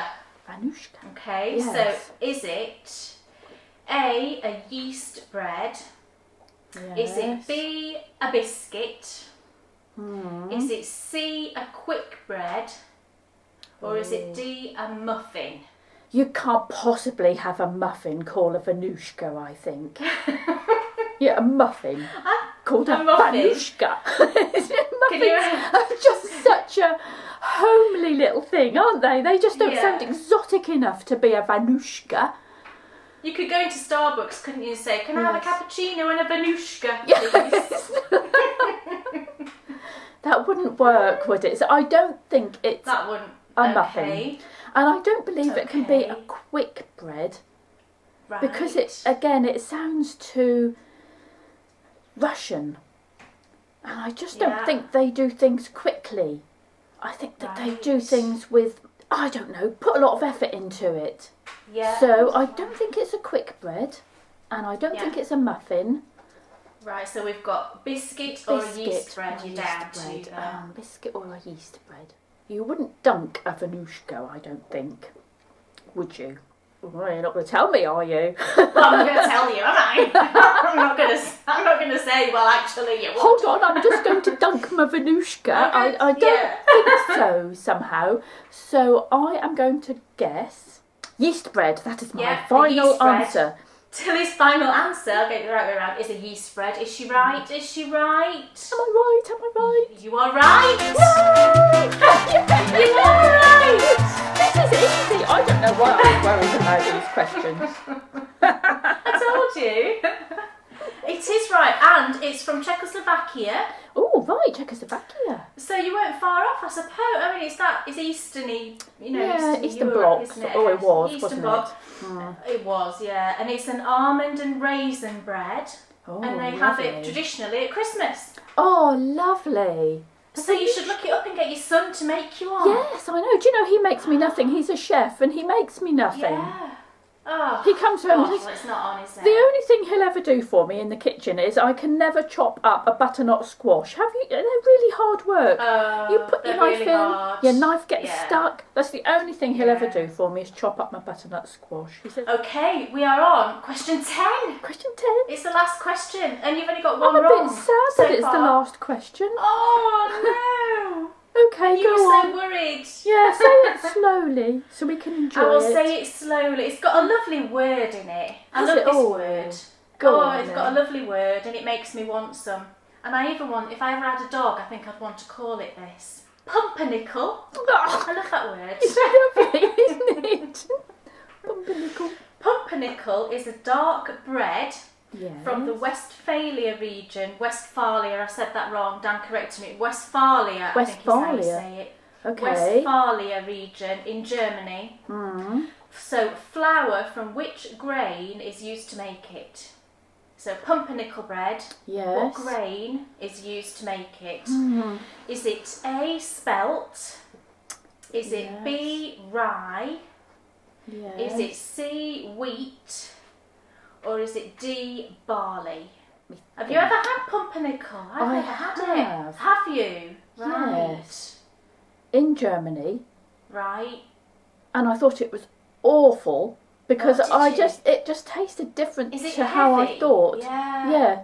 But then I've had it since and I really like it now. Right. So, and I was only a child when I had it the first time. You know, your that's tastes probably change, don't why. they? Yeah. So, So spelt. pumpernickel. Spelt is really interesting, isn't it? Because that's It the is. sort of flour didn't the Romans use? They spelt? did. That's Yes. right. Yeah, it's a very ancient grain, and you apparently you can, if you're gluten intolerant, you can You quite shouldn't have often that, have can't you? spelt. Because yeah. if you make spelt bread, you don't have to knead it really, do you? Which is you have to put any Yeah. effort into it because there's no gluten Yeah. to stretch. So, don't think it's spelt, Okay. and I don't think So- it's wheat Right. because it's dark. But is it barley or It's is it dark. rye? They use rye in a lot of the Scandinavian breads, don't they? Yeah, they do. But what about Yeah. German breads? It was German, you said, did you? Germany. Yeah. Yes. Yeah. What region? Westphalia is I've west. never heard and of then that. No, I haven't. It's Oh. west and then Phalia. Oh, West, blimey. Westphalia, I think. Westphalia. Barley rhymes with barley. Yeah. It does. Is it barley? Yeah. No, I don't think it's barley. You don't. I think it's rye. So it's rye is your final answer. Final Final answer. answer. Final question. Final. Oh, can't Is you just she ask me right? some more? Is Because she this is good fun. You're right. Yay! So my goodness, 9 out of 10. I can't That's believe amazing. that. I can't believe that. I had a Oh. dreadful dream last night about this as well. I thought, oh God, I'm going to do Oh, really no. badly. No, Okay. you've done fantastically well. Well done. Thank you. So it was only the sheep breed one, and that one I think was super tricky. I like your shawl around your neck. What is that? What are you wearing? Oh, this is Zuzu's petals. Oh, lovely. Really Do you- lovely. I mean, a friend of mine knit me this about 3 years ago, I think. Oh, lovely friend. And I know I keep wanting to make another one because it's just one of these ones that it's a cowl. Yeah. Oh, it's a cowl, is It's- it? Yeah. It's one of these ones where you start knitting it like a shawl, and then you join it into the round. Oh, it's lovely. So it makes like a little sort of shawl cowlette thing. Yes, how nice. But yeah, I wear it a lot. Yeah. It's really nice. So, folks, here ends the Oh. first part of the Trout versus the Bear. Tilly Trout scored 9 points and used how many lifelines? 2 lifelines. She used 2 lifelines. Yeah. So if Kay scores 9 and uses 2 lifelines, then it's a draw. Right. If she scores 9 and uses 3 lifelines, then Tilly's won. So Tilly, by not using her 3rd lifeline, has actually put herself in the driving seat. I know, and look what I've got to do. Oh no. She's so mean. So they will be back for part 2 in not next episode, but the episode after. Next episode, we're doing our first part of the James Herriot Favourite Places to Knit, and then they'll be back the episode after that to finish off this Battle of the Giants. So that's it, folks, for this episode of Knit or Forfeit, and we'll see you next time for more.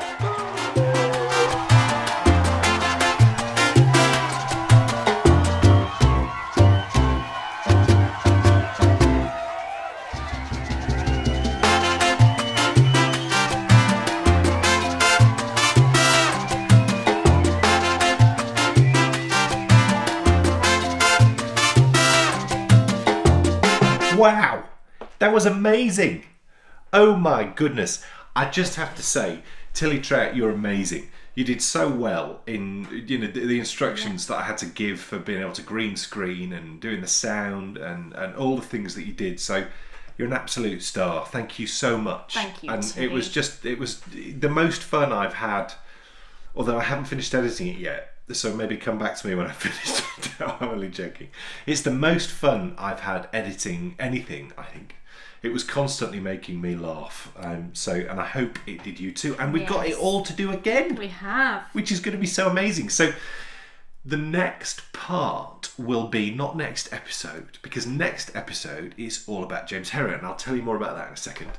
The next part will be episode 44. Yeah. And that will be where Kay answers her questions. You're going to have to be very clever, actually, because I am. she's got 9 out of 10. She's only used 2 lifelines. I know. So if you get to 9 out of 10, if you've used 3 lifelines, then you've lost. I've blown it.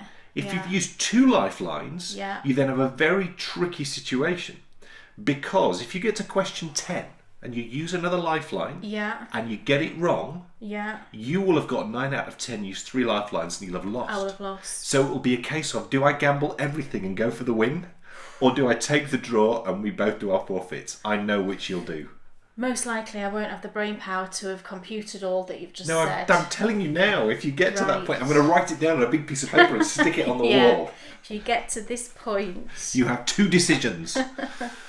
So next episode is all about James Herriot, and people are getting excited about this already. Yeah, which is so cool. So we're going to be, it's probably going to be 2 episodes, it may be 3, I have a feeling it will be 2. Yeah. We're already going to Mrs. Pumphrey's house, which I know that Laurie will be very pleased about, because she has a dog and the dog's name is the same name as... Is it something like... Phoebe? Tricky Woo. Tricky Woo, that was it. Go watch the series. Go, we're stopping everything. Get upstairs and watch it. Clearly I need to. I haven't watched it since I watched it when I was young, but every bit of it, well, it's imprinted on my brain. I grew up with it. I don't remember specific episodes like you seem to. And what I also am now amazed about is I grew up in a village outside of York, and James Herriot, or Alf White, was of course the name of the real vet. Yeah. He worked in Thirsk, and Thirsk is like 20 miles from York. So I'm sat there on a Sunday night watching all these stories, and it's just this land that you think could be all you guys watching it all over the world. I was sat watching it exactly the same way you were. I wasn't sat thinking, well, it's only just up the road, I could go have a look. I'm so annoyed because I don't. You don't think that as a kid, though, do you? No. Not as a teenager. And I wonder if the world's changed a bit, but because now we tend to seek out places, don't we? Whereas never used to do that. No, I think the world was a much smaller place pre-internet, and there's massive pluses to that, but there's also there's downsides to that as well, because the world does seem so small now. It does, which is just crazy because it's huge. Well, it is, yeah. As the wonderful Grace is showing us with her. Gosh. It's been amazing, amazing. That's Amazing our new Grace. nickname for her. She's Amazing Grace. Grace is one of our patrons, and she appeared in our pop episode last week. Yeah. And she'd gone to a wonderful elephant park. She had, and all the elephants. It was fabulous. Really, it was the first ever favourite places to knit. where we weren't there. Yeah. And it was just... She was knitting away.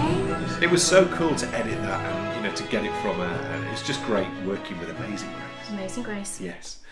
But now, I think... So, Tilly, thank you so much. We'll see you in... A couple of weeks. 3 weeks. 3 weeks. 3 weeks for some more filming. Yeah. But right now, it's time for What's in Your Sweetie Jar? What And have we got what is in your today? Sweetie What have we Jar, got Kay? today? Because I tell you this, I'm not eating them. Dan doesn't like these. I have got Dolly mixtures. Yay! Who knows what these are? Dolly mixtures. Does everybody know what these are? If you're outside the UK, do you know what these are?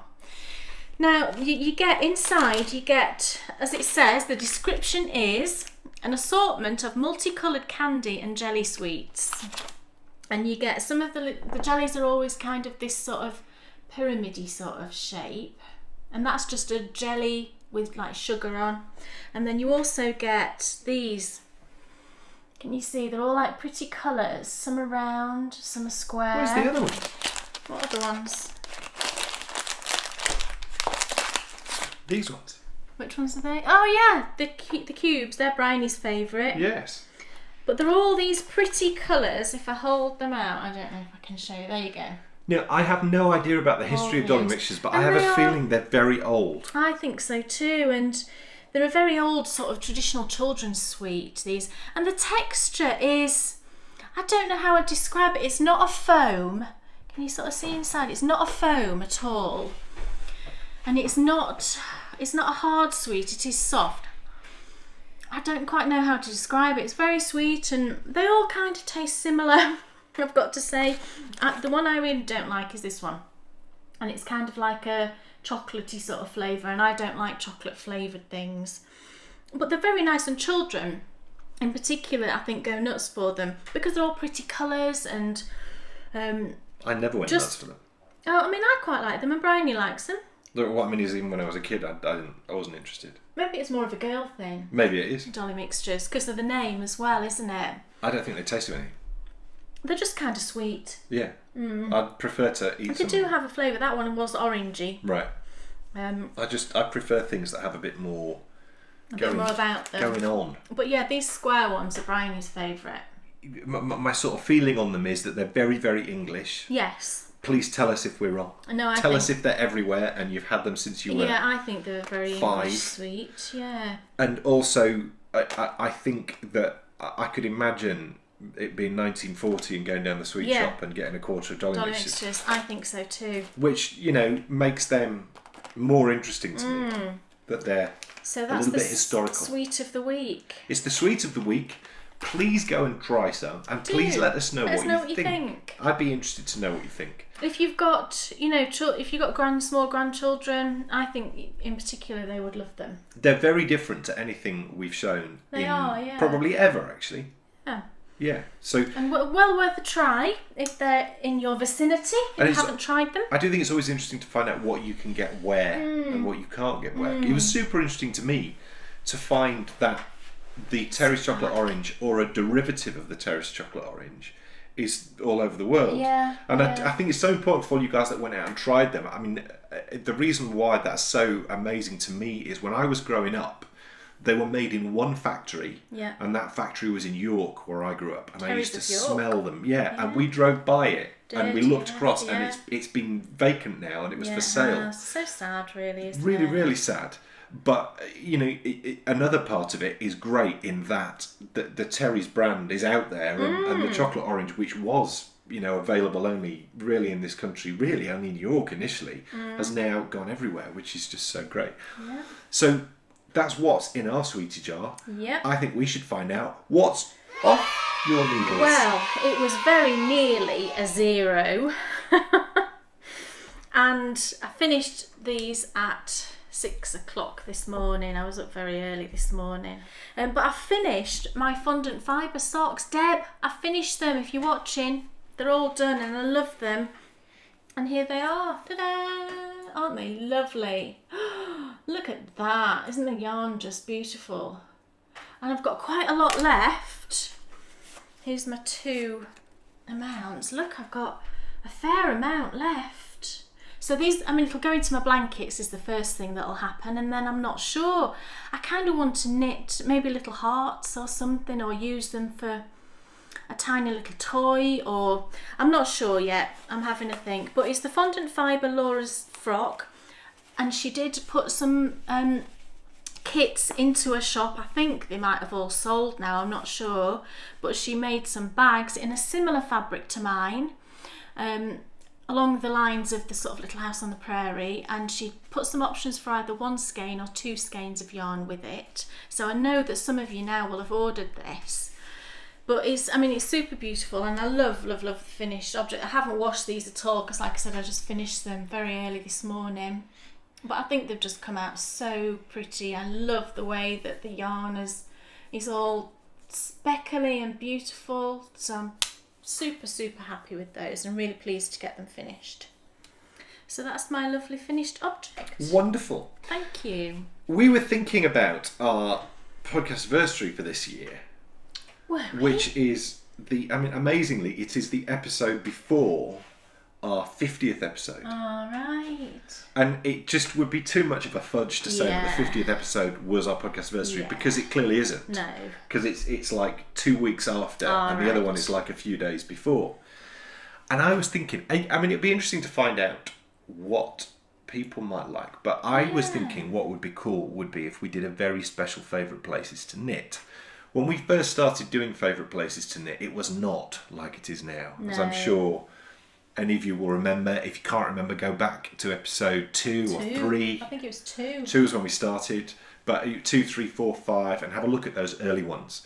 It was Kay and I sat in her craft room talking whilst we superimposed photos over the top.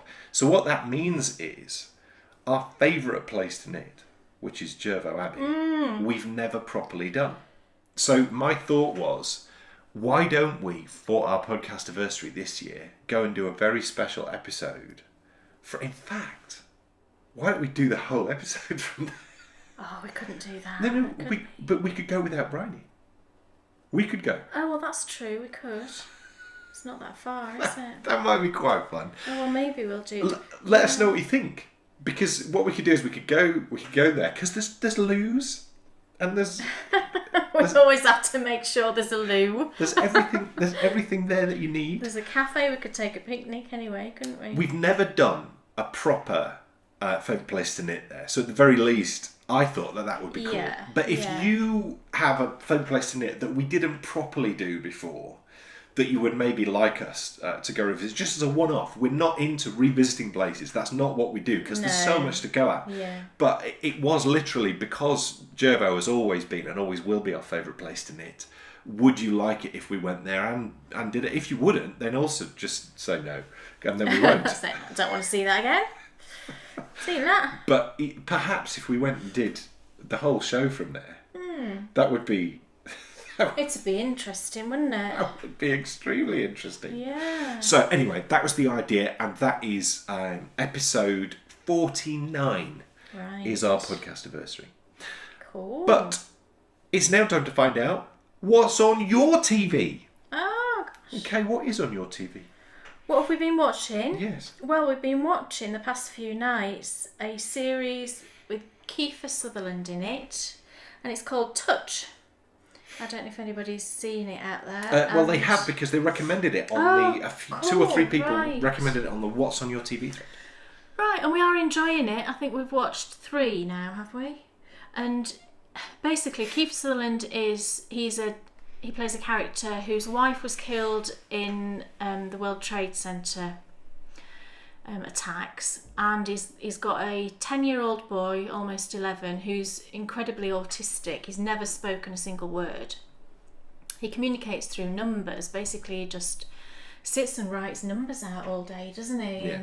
And he realises that he's actually communicating to him and telling him things that are going to happen. He's kind of predicting things, isn't he? Yeah. And Kiefer Sutherland kind of goes off and solves these number riddles and connects people who need connecting, and solving things. And it's been we have enjoyed it, haven't we? It's very different to. The first one was brilliant, and then because we we're weren't just expecting what happened. It feels just slightly formulaic at the moment. Yeah. But maybe there'll be some there's not enough linking each episode. Yeah. So I hope that changes, because at the moment, I'm sure it will, because who's in room 6? Yes, very true. Yeah, we won't say We will any more. find out these things. Yeah, so I'm sure that some of these things we're seeing now that kind of don't make sense will make sense later on. Of all the things we've watched recently, it definitely hooked me the quickest. Yeah. But just going back to the affair, I know we spoke about that before, and Kay and I spoke about that earlier this week, and we were saying that Touch is definitely better. The first episode was better, but then it's dipped. Yeah. Whereas the affair just kept you just interested enough True. to keep watching it. Yeah. And perhaps what Touch could do with is just a bit of that more interest between to bring you back for the next episode. But maybe that will come. Yeah. Maybe we'll. Yeah. And it's Kiefer Sutherland, he's Jack Bauer, isn't it? Although he isn't anymore, because He I don't know isn't? if you've seen, they are rebooting 24, and they've cast a new guy as the new main fella. I don't He looks know what pretty to say cool. about that. He looks pretty cool. But... And he's playing Jack Bauer? No. I was going to say. It's a whole new... Oh, right, okay. Because that's the thing with CTU, isn't it? There was one... I think the idea was there was one in every city. Oh, right. That was so this is like protected. CSI? A bit like it's gone to a different city and it's... Yeah, but, I mean, 24 was never... The beauty of 24 for me was... And this is perhaps the problem with it, although I never saw it as a problem. 24... It really didn't give you the payoff until you'd finished watching all 24 episodes. True. And maybe that's the problem with Touch. It's giving you too much of a payoff at the end of the episode, when you should be feeling like, I need more. Yeah. Make me watch the next one. Yeah. And so if they do it right, if they cast it with quality people, and if it might be okay, but Jack Bauer's just too an iconic a character. He is, and he was running through the streets last night, wasn't he? We're like, it's Jack, but he's Jack now. He looks like Jack Bauer because he's belting his way through the streets chasing someone. In Touch, he got into a fight with someone, and the guy beat him, and he's like, "No, that wouldn't happen." That wouldn't happen. I kept saying, "Get your gun out, Jack," and obviously Jack Bauer doesn't need a gun. That's true. He doesn't need a gun. He just does that neck thing, doesn't he? And we might need to watch a bit more of it again, just to get back to Kiefer Sutherland as he should be. Yes. Although, I suppose he's getting on a bit now. So well, he must be. I guess he's got to be about 50, I guess. They should have done a film. But although that would be impossible, wouldn't it? It'd be very difficult. Yeah. It's the ending bit, isn't it? Oh, right, okay, cool. I spoke a bit about sewing before. I did say that I have been doing a bit of sewing, and the February bag club bag. So if you're in the bag club, the February bags will be going out this Friday. I've managed to get them done a little bit early, so I'm going to just get them in the post on Friday. So they'll be on the way, and then I'll be working on the March ones. And I have sewn up a few bags just for the shop, and I'm going to try and do a bit more this week. I'm just doing it gently, with my back and everything. So if I manage to get a decent amount done, then I will do an update sometime over the next few days. I'm not sure exactly when it's going to be. So I would say just keep an eye on Instagram. I will announce it on Instagram, and I won't do it as like a flash thing. I will say I'm having an update at X time. So it gives people a little bit of notice. So that's that really, and I'll be just trying to build up my sewing again. I know patrons, I didn't do bags this month in January, and I'm really sorry for that. And I know you all appreciate, I've spoken to you all about that, but I'm hoping to get back on track for February with those. Well, with your new chair and your exercises and your special sciatica cushion. Yeah, I'm hoping that I'll, get back to some kind of normality. Thank you to whoever recommended the special sciatica cushion. That's hard to say. Yeah. To Kay. It's like a sort of wedge. That's really what drove us to definitely get this thing. So that's coming today as well. It should be really, I'm hoping it'll be really good. And at the end of the day, it's a cushion. If it's no good, we'll just get a roll. So I'm sure it'll be. Well, I think it will too. Yeah, I think so. Yeah. And then I've got a few little yarny purchases. If you remember last episode, we went to what, darling? I just had the urge to say, choose your Muppet. Sorry. Choose your Muppet, people. That kind of looks like a Muppet. That could be a Muppet. if you remember, we went to the lovely yarn shop in Beedale on the last episode. We went to New Jersey yarn shop in Beedale, and I did make a few purchases, and we just sort of ran out of time last episode. But I'll show you what we got. Can you remember the socks that I knit in the opal Wintermond? What You seem to struggle with that, Kay. What will that be in English? You sound a bit Wintermond. nuts when you said that before. I know, but that's a German word, Wintermond. isn't it? I'm not sure. What would that be? Is it Winterland, I wonder, in English? I'm not sure. But I've got another skein of it. It's the 8 ply.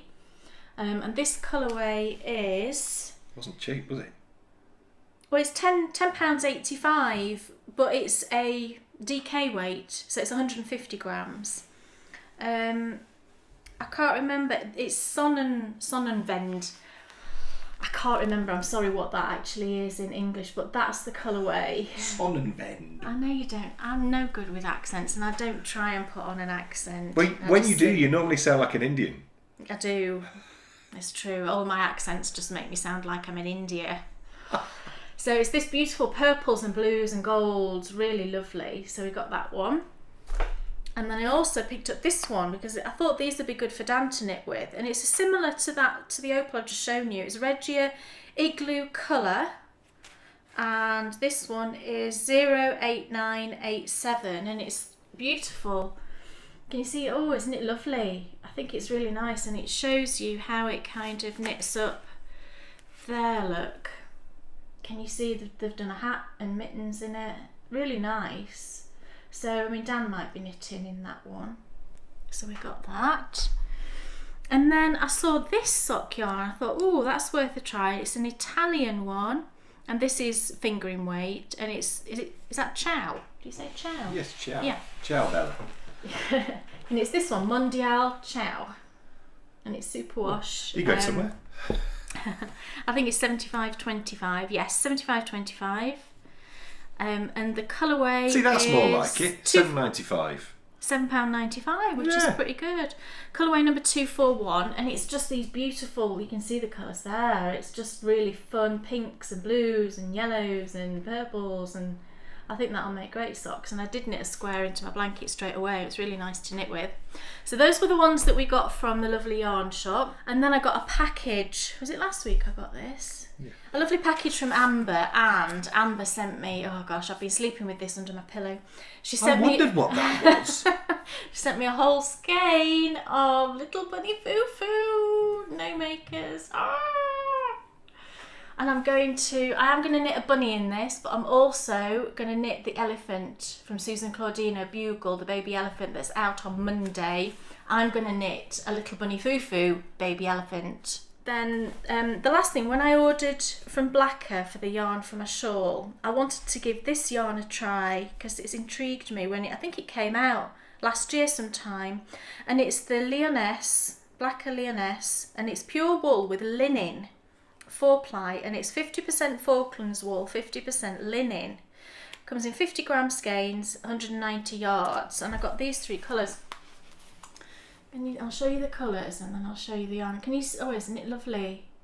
It's very light, you know, in weight kind of thing, and that's just one of the colours. That's rose quartz, but it's very. Can you see how it's kind of marled? It's really pretty, and I think. I mean, it's not one bit scratchy really at all, but I think with the linen, you know, once you wash it, I think it'll be beautiful and drapey and make such a pretty shawl. So I got those ones. Then the very last thing I wanted some 2mm needles, DPNs for knitting socks, just because quite a few of my sock yarns that I've got are quite fine. So I thought I'd give 2mm a try. So I got some Zings, only because they're this pretty pink colour. Can you see how lovely and pink they are? However, I mean, I haven't knit with them yet, so I will tell you when I've knit with them, but I've noticed that the ends kind of look a little bit flat to me. I've had this issue with the Knit Pro before, as you know, but I'll show you. Can you see the ends?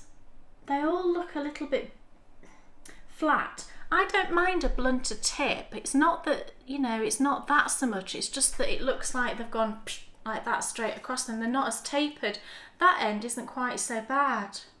That looks more tapered, but these ends for some reason. Anyway, I will give them a go and then I will let you know.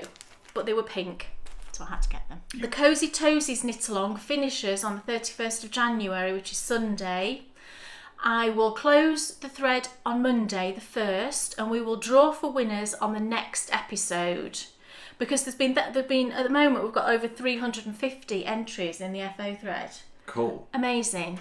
So we wanted to do it, draw for the winners actually on the episode. So I will close that on the 1st and we will draw for the winners on the next episode. But thank you everybody for participating in that. It's been absolutely phenomenal, the number of socks. Yeah.